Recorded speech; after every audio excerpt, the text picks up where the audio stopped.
මම ප්‍රියන්ත හේරත් තුරකිමු දරුවන් පනමෙන් සංවිධානයේ දෙමව්පියෝ අපිත් එක්ක එකතු වෙලා ඉන්නවා. දෙමව්පියන්ගේ ඉල්ලීමක් සහ ශිෂ්‍යයන්ගේ ඉල්ලීමක් අනුව අපි 2026 උසස් පෙළ විභාගයට මාස 3ක් අඩුවෙන් දින නියම කිරීම සම්බන්ධව අපි මුලින්ම අධ්‍යාපන අමාත්‍යාංශයට ජනාධිපතිතුමාට අගමැතිතුමාට සහ විභාග දෙපාර්තමේන්තුවට දරුවන් දෙමව්පියන් සහ අපි ඉල්ලීම් කළා.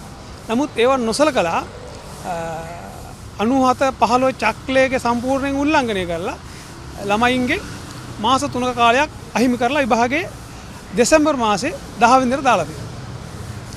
අපි ඉල්ලීම් නොසලකපු නිසා අපි මානවිකම් කොමිසම සභාවට පැමිණිලි කරා. තාම හරි උත්තරයක් අපට හම්බුන්නේ නැහැ. නමුත් කාලය කියන එක සහ ළමයින්ගේ අධ්‍යාපන තත්ත්වය පාඩම් කරනවත් එක්ක මේ ගැටලුවක් තියෙන නිසා අපිට යන්න තියෙන ඊළඟ ජාත්‍යන්තර ආයතනය එක්සත් ජාතීන් සංවිධානය අපි එතෙන්ට පැමිණිලියක් කරනවා මේ සම්බන්ධව මේ ආණ්ඩුවට ව්‍යවස්ථාවට අනුව ළමයින්ගේ මූලික අයිතිවාසිකම් උල්ලංඝනය නොකර ඒ ඉල්ලීම සාධාරණ ඉල්ලීමක් විදියට කටයුතු කරන්න කියලා උපදෙස් දෙන්නේ. දසත සිසාරා විශ්වාසයේ සන්නාමය. දසත නිවුස්.